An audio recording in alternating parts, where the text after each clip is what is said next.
Hello and welcome to the Sports Perspective. I'm Khalid Mualim. And I'm Michaela Street. So Michaela, after 14 spring practices for the Bucks, they suited up in scarlet and gray on Saturday for their spring game.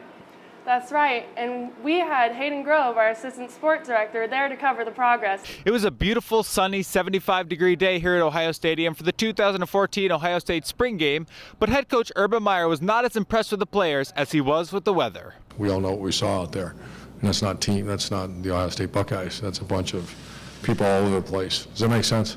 So I was just watching guys, and I have some opinions after today's game. While Team Gray beat Team Scarlet by a score of 17-6, Coach Meyer was displeased with the effort from his offense on both sides and wanted a little more from the passing game with backup Cardale Jones at the helm. Cardale was disappointing. Cardale's had a good spring. I thought he made some misses today, but I'm not going to let that ruin his spring. He's had a good spring for us. I just wanted to see a little cleaner throwing the ball, and we didn't do it, but I'm fine. Jones, who completed just 14 of his 31 passing attempts for a mere 126 yards, was also not happy with his effort, but wanted to remain confident going forward. Like the first half, just terrible. Just guys in my ear, the older guys like Taylor Panther, we were like some young guys who were like those overcoming that would give my confidence actually. Meyer's other offensive concern was with the offensive line, which is seeking to replace 4 of last year's starters. Offensive line's the one that we got to really go. I mean, we got to really go from here. I saw Jamarco Jones down there, and Demetrius Knox is coming in. Brady Taylor, those are 3 bodies that are going to be coming in June. And I looked him right in the eye and said, "You're not redshirting, you're playing." And that's hard for an offensive lineman. So that's an area that we have got to get back to where we maybe not where we were, but close. On the other side of the ball, Meyer liked what he saw from a defensive line coached by newly hired Larry Johnson Sr., in addition to the speed and athleticism of the defense overall. Defense, I hope the reaction was that they look quicker, they look faster, they trigger on the ball much better than we have in the past. If that's your perception, that's mine as well. I'd be disappointed if we're not one of the better defensive lines in America with those 4 guys. They've had a good spring. Their coach is really coaching them. Tommy Shutt, who missed most of last season due to injury, is one of the guys looking to bolster the defensive line and thinks that the group is playing pretty well thanks to Coach Johnson. This spring, I thought overall we've had a pretty good spring as a defensive line. And today, even with the 4 starters out, I thought we did a pretty good job getting after the quarterback and flying around, playing hard. Definitely think when Coach Johnson first came in, it was a transition for us. It was pretty difficult. But we all bought into what he's trying to teach us, and we're playing pretty well right now. I think it's going to make us pretty successful. Amidst all of the action, there was a bit of fun for both players and students as the student speed finals took place at halftime. In the first race, senior cornerback Duran Grant looked as if he might have finished behind Malcolm Branson, a 4th-year student from Massillon, Ohio. But in the second runoff, Duran was the clear winner and took home the title of fastest student at Ohio State. I enjoyed the experience. It was very fun. I'm a little bit upset that I didn't come up with the second win, but it is what it is. Did you win the first race? Sure. I thought I did. So we had to run off. So I'm gonna say I won. Yeah, it was something different. Getting out, getting a chance to compete. That was good. While Meyer may not have liked the results of the game on Saturday, he said that this game was a chance for him to evaluate individual players and that he was happy with the spring overall. It's more of an individual. I'm not trying to evaluate an offense because who cares? There's guys out there who will never play, either never play or they're not ready to play now. That's not what I'm not evaluating. Like Jerry hands me stats and I'm not sure what to do with these. I don't care. We had a good spring. With spring practice over, the Buckeyes will head into summer workouts before starting the 2014 season in Baltimore, Maryland against Navy. For Buckeye TV, I'm Hayden Grove.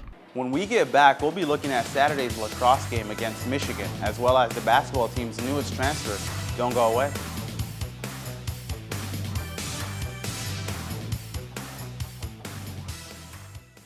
Before the Buckeyes suited up for the Ohio State spring football game, the OSU lacrosse team took to the field at Ohio Stadium to take on the Michigan Wolverines. Sports reporter Matthew McGreevy was there to give us an update on the game. Well, before football got started for the spring game, Ohio State men's lacrosse took on Michigan. Just the third meeting between these two teams, and Ohio State improved to 3-0 against the Wolverines. 15-6 was the final score. Ohio State now 2-0 in the ECAC. It was a story of two halves on Saturday afternoon as the Buckeyes shut out the Wolverines, scoring 9 unanswered over the final 30 minutes of play. It was a welcome sight for an Ohio State team that saw itself fall behind 5-2 just 2 minutes into the second quarter.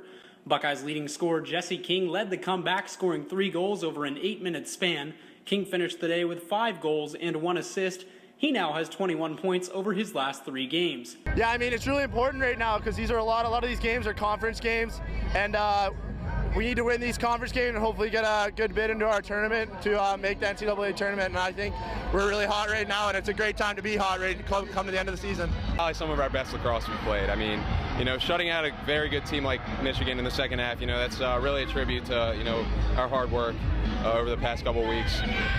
But there's still room for improvement. You can never get complacent and play your best. So we're going to continue to work hard. More than 17,000 fans filled the shoe to cheer on the Buckeyes. Most stayed for the spring game. The electricity was there for Ohio State, and they're looking to keep the switch flipped as they eye their last 2 games of the regular season. Oh my God, it was unbelievable to feel. I can't really put it into words. Just the Ohio State-Michigan rivalry means everything. It's the biggest rivalry in the country. For us to be a part of something like this is just unbelievable. It's really special, and we're really fortunate. This is amazing. I'm so happy that all these people came out, and it's really good for the sport of lacrosse to grow in the Midwest. So it was a really special experience. Ohio State has now won 4 of their last 5, and they will take on Air Force next, looking to improve their record to 3-0 in conference play. For Buckeye TV, I'm Matthew McGreevy. After they received forward Anthony Lee from Temple a few weeks back, the men's basketball team is still looking to add pieces to the roster this offseason. 6'11" forward Trevor Thompson will transfer to Ohio State from Virginia Tech, where he played 1 season. Thompson, an Indianapolis native, put up 5 points and 4.7 rebounds per game in his lone season in Blacksburg. The Buckeyes' newest addition will likely sit out the 2014-2015 season, but will have 3 seasons of eligibility when his collegiate career resumes. Ohio State has added another national championship team this season, this time in the pool. The synchronized swimming team won the 2014 Senior National Championship in Oro Valley, Arizona last weekend, claiming their first senior national championship since the 2010-2011 season. The Buckeyes tallied 57 points as they claimed 3 medals in the finals. The top solo performer for the Buckeyes was freshman Emma Baranski, who had a total score of 81.7 in the final solos. The senior championship victory marks the synchronized swimming team's last event of the 2013-2014 season. This week in Ohio State's athletics, you can see the baseball team host Murray State and Bill Davies Stadium this weekend in a 3-game series. The men's and women's track and field team will be hosting the annual Jesse Owens Track Classic on Friday and Saturday at Jesse Owens Memorial Stadium. The tennis teams will be squaring off against Nebraska this weekend as men's tennis are in action in Columbus and the women's team heads to Lincoln. Lastly, you can catch the men's lacrosse team face off against Air Force on Saturday at 1. So, Clete, it looks like our football team is going to be getting 3 night games next year. Yes, it's pretty exciting. So Virginia Tech and Illinois will be coming over to the Shoe here at Ohio State, and then Ohio State will be playing at Beaver Stadium against Penn State. So, exciting news. I'm looking forward to it as well. Be sure to like us on Facebook and follow us on Twitter. Have a good evening.